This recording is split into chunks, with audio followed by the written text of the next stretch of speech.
मुझे 1.5 साल की उम्र में पोलियो हो गया था।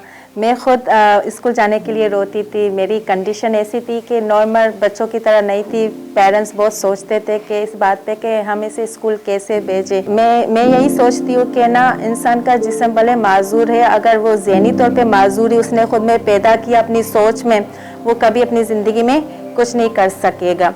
मैं कहीं पे भी जाती, अगर जॉब करती, सैलरी मिलती, उस सैलरी को जो है ना हासिल करने के बाद मुझे इतनी खुशी नहीं मिलती जितनी खुशी इन बच्चों को पढ़ा के, उन चीज़ों को गेट करके मुझे मिली।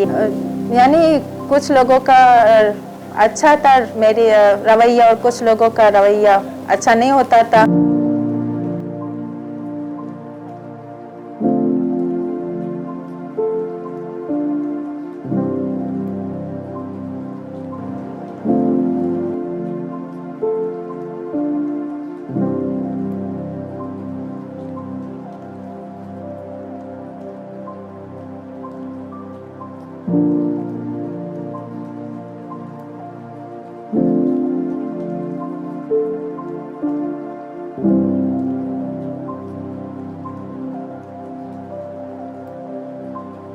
मेरा नाम आबदा फैज़ मोहम्मद है और मैं मारीपुर शेर मोहम्मद विलेज में रहती हूँ।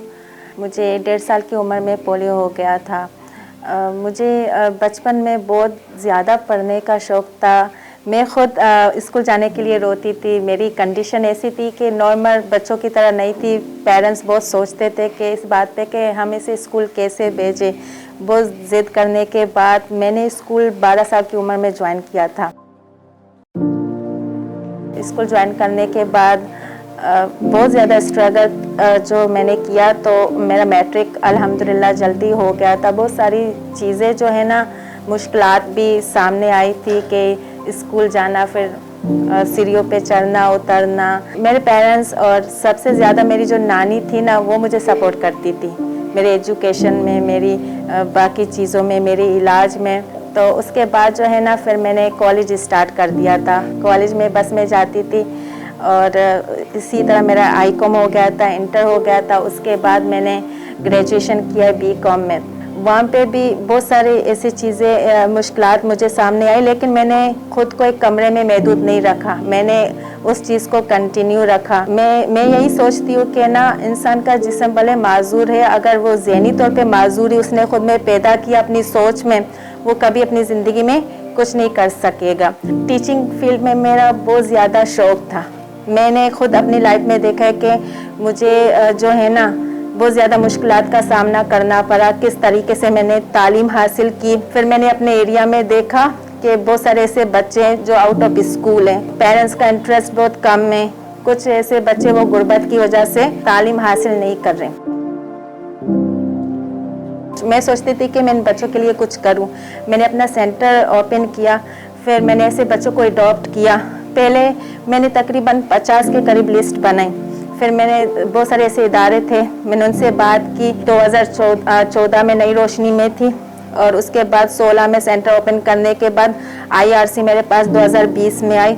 मैंने ज्वाइन किया। तकरीबन एक ग्रुप था 40 के करीब के दौरान मैंने लिस्ट बनाई। उसमें जो है ना, बहुत सारे बच्चे मिनी स्ट्रीम हो गए और न्यू एडमिशन भी आते गए। इस तरह 50 बच्चे ऐसे थे आउट ऑफ स्कूल। इस प्रोजेक्ट में मैंने उनको जो है ना, प्राइमरी पढ़ा के उनको सर्टिफिकेट्स हमने दी। IRC की तरफ से सर्टिफिकेट्स मिले। इस दौरान उनकी बुक्स, उनके बैग्स, हाइजीन किट्स थे, बहुत सारा ऐसा मटेरियल था, वो यूनिसेफ की तरफ से भी मिला था। IRC और यूनिसेफ दोनों एक साथ जो है ना काम करती थी इस प्रोजेक्ट में। अल्हम्दुलिल्लाह उसमें मुझे बहुत ज़्यादा कामयाबी मिली, इज़्ज़त भी मिली, पेरेंट्स की दुआएं भी मिली, और मुझे बहुत खुशी मिलती थी। मैं कहीं पे भी जाती, अगर जॉब करती, सैलरी मिलती, उस सैलरी को जो है ना हासिल करने के बाद मुझे इतनी खुशी नहीं मिलती जितनी खुशी इन बच्चों को पढ़ा के, उन चीज़ों को गेट करके मुझे मिली है। और दुआएं भी बहुत सारी मिलती गई मुझे। फिर इसी तरह मैंने उस चीज़ को जारी रखा। मैं एक और प्रोजेक्ट में मैंने हिस्सा लिया। हमारे इस प्रोजेक्ट का नाम नई रोशन रास्ते। इसमें भी IRC और राइट टू प्ले वाले हैं। इसमें मैंने बहुत सारी ट्रेनिंग्स लिए, बच्चों को गेम्स के थ्रू कैसे पढ़ाते हैं, उनकी ज़हन नशीनुमा के लिए और माशी नशोनुमा है, उनको जो है ना बेहतर करने के लिए उनकी भी हमने ट्रेनिंग्स लिए, गेम्स करवाते थे।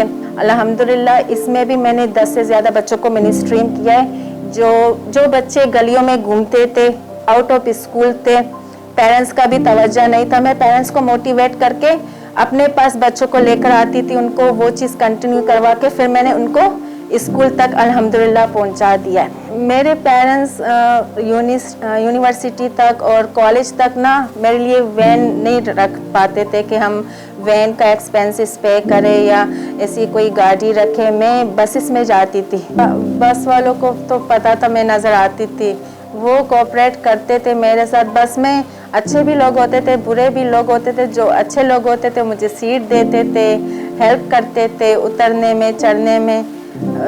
यानी कुछ लोगों का अच्छा था मेरी रवैया और कुछ लोगों का रवैया अच्छा नहीं होता था।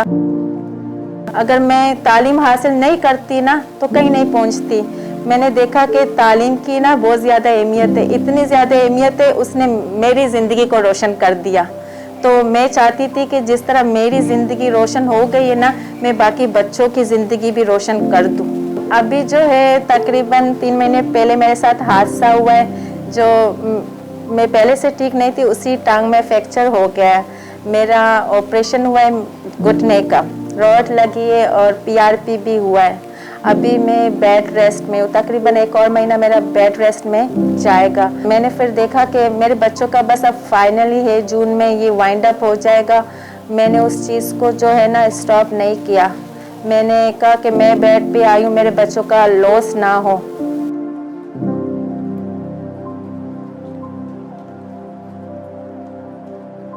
तो मैंने उन चीज़ों को कंटिन्यू रखा, असिस्टेंट रखा। जो मेरी स्टूडेंट थी वही मेरी असिस्टेंट है, वो मेरे साथ हेल्प करती है बच्चों को पढ़ाने में। मेरे पास जो है ना और भी बच्चे आ रहे हैं एडमिशन के लिए, लेकिन मेरे पास स्पेस बहुत कम है। अब हमें मुश्किल भी हो जाती है, लिमिटेड जो है ना, मैं हमारे पास एडमिशन है, हमने बच्चों को बिठाया। मैं चाहती हूँ कि मेरे पास स्पेस और मैं इस तरह का नॉन फार्मर सेंटर ओपन करूँ और बच्चों को जो है ना पढ़ा सकूँ। मैं अफोर्ड तो नहीं कर सकती, लेकिन मैं ऐसा चाहती हूँ कि मैं जो है ना फ्यूचर में अपना सेंटर ओपन करूँ और इस तरह के बच्चों को एडॉप्ट करके पढ़ाऊँ, और इंशाल्लाह मैं ऐसा करके दिखाऊँगी इंशाल्लाह।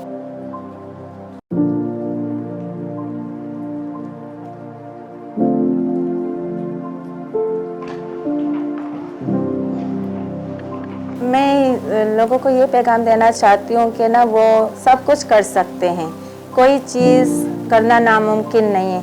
अगर आप बेड पे हो ना तो बेड पे भी बहुत सारे काम कर सकते हो।